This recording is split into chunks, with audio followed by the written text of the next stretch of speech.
Clear. There's a lot of grain on the board this afternoon. That is not the whole story. The bigger question tonight is whether this rally is the start of something more serious for producers, or whether this market is flashing a warning that input risk, shipping risk, and weather risk are all starting to stack up in the same time. Because right now, farmers are not just watching corn and beans, they're watching crude oil, fertilizer, storms, cold shots, and a growing list of headlines that could change the cost side of the farm faster than the grain side can keep up. This is Boots and Bushels, your daily look at the markets that feed America. Let's start with the board. May corn is last trading near 460.5, up 8.5 cents on the day. May Chicago wheat was trading near 566 today. May soybeans were last trading near 1214.5, up 12.25 cents. May oats were last trading near 366, up 11.5 cents. April live cattle were last trading near $230.15, down $2.22.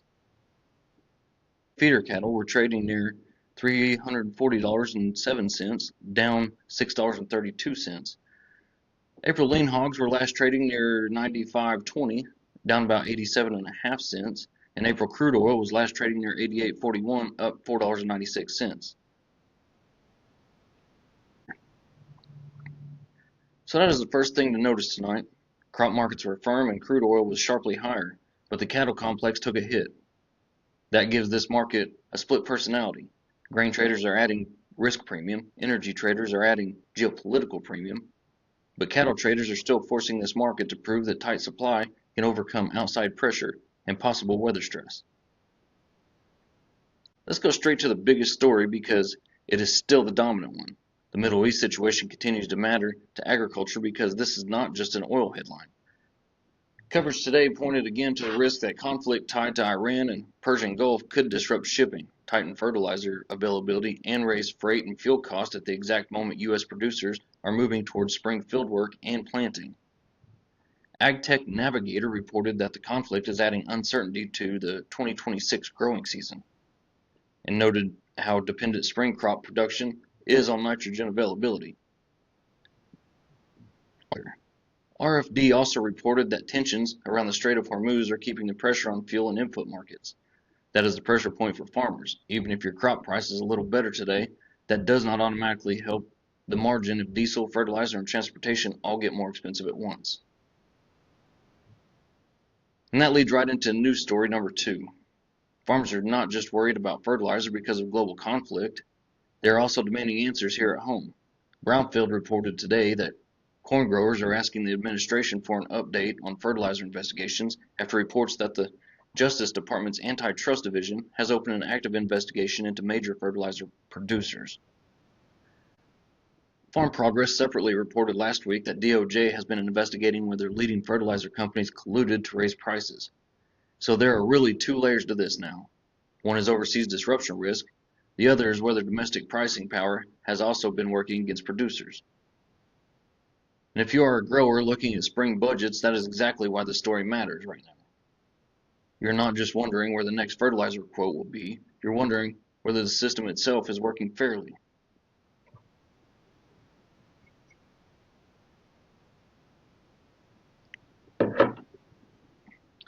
News story number 3 is that soybeans got another shot of support from South America and USDA balance sheets changes. Agriculture.com reported today that soybean futures were higher after USDA cut its outlook production for Argentina and trimmed global ending stocks. That helped support beans overnight and into today's trade. So when you look at your board and see soybeans back above $12, that is not happening in a vacuum.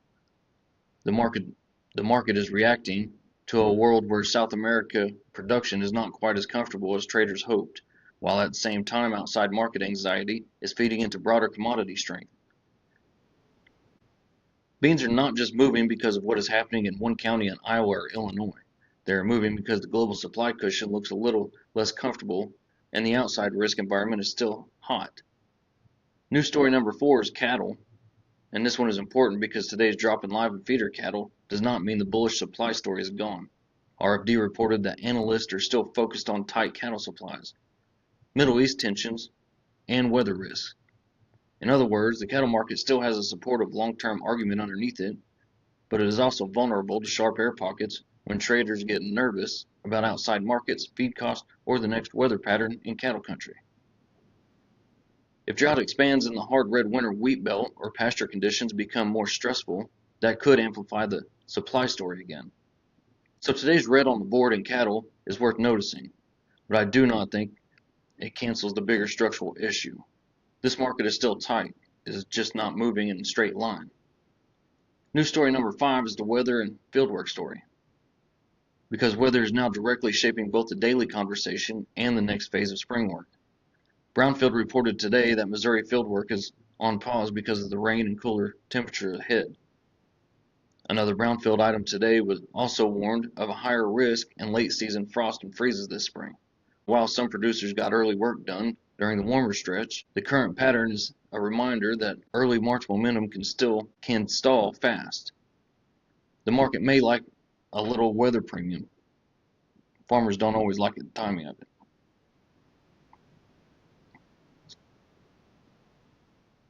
Now let's move into the weather, because this is not a quiet weather setup across farm country. The central U.S. remains in an active storm track. WPC also highlighted an excessive rainfall risk from the mid-south into the Ohio Valley. That means a large chunk of the country is dealing with some combination of storm risk, wet fields, and travel or fieldwork interruptions. For farm areas, the weather story breaks into a few important pieces. First, there's severe storm risk.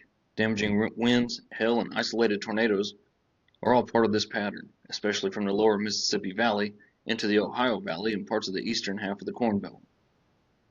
Even if you do not get a direct hit, that kind of setup can slow logistics, interrupt fertilizer movement, and keep equipment parked. Second, there is the rain itself. Some of this moisture is beneficial, especially where drought has been eating away at soil reserves. But if you're in a stretch of repeated systems, there's a difference between helpful rain and just staying wet enough to lose time. And third, the pattern still includes cold air behind these systems. NOAA said highs could drop into the 40s and 50s from the Ohio Valley east into the mid-Atlantic behind the front. While the Midwest and plains stay more seasonable but cooler than the warm push ahead of the system. Brownfield also reported today that there is a higher risk of late season frost and freezes in some regions this spring. That is worth watching closely, because March warmth can get people thinking early. But a sharp reversal can still threaten fruit, early vegetation, and a pace of field prep. So yes, there is rain. Yes, there are storms. But there's also still real cold risk in this setup. And here's one more weather angle that matters. DTN has been warning that this active March pattern is likely to reduce drought across parts of the middle of the country, but not erase all of the deficits. That is a useful distinction. The rain can help. It can improve near-term moisture. It can set up better conditions in some places, but one active stretch does not automatically fix a long-running moisture problem. So producers are still going to have to watch whether this turns into a lasting recharge or just a temporary pause in a broader dryness story. So where does that leave the markets tonight? Corn has support because it is being pulled higher by strength of beans, weather uncertainty, and a broader outside market risk tone.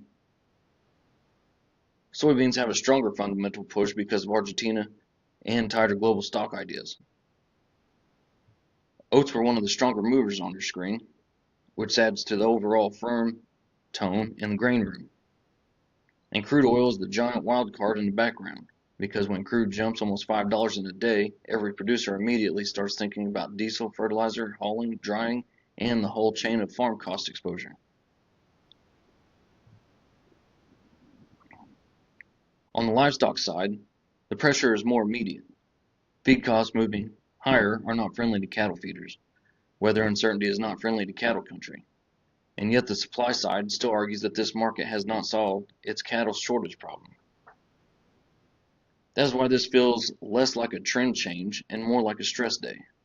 The market is reminding producers that even bullish fundamentals can trade lower when outside fear enters the room. If I had to boil all this down into one sentence for tonight, it would be this.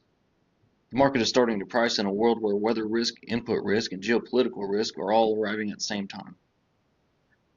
That does not mean the sky is falling. but it does mean this is not just another routine March trade. The tension is real. The costs side matters. And the next headline out of the Middle East, the next USDA revision out of South America, or the next cold weather surprise over farm country could all push this story further. That is why today's grain and corn and beans should be read carefully. A stronger board is welcome, but a stronger board caused by instability is not the same thing as a clean bullish signal. If crude keeps running, if fertilizer quotes stay jumpy, and if weather keeps delaying field work in parts of the country, that margin conversation gets harder, not easier. On the other hand, if weather settles down, field conditions improve, and global shipping fears back off, some of today's premium can leak back out just as fast as it arrived. That unresolved question is what makes this such an important market day. So heading into tomorrow, here's what traders and producers will be watching. Whether crude oil holds this sharp rally, whether fertilizer headlines get worse or start cooling off, whether soybean strength holds after the Argentina news, whether cattle can stabilize after today's break, and whether this active weather pattern keeps spring work on pause in key areas. Those are the pressure points tonight. Those are the fault lines underneath this market. And those are the things that could decide whether today was the beginning of a bigger move or just a volatile burst in March fear. If you want daily updates on the markets that feed America, subscribe to Boots Bushels.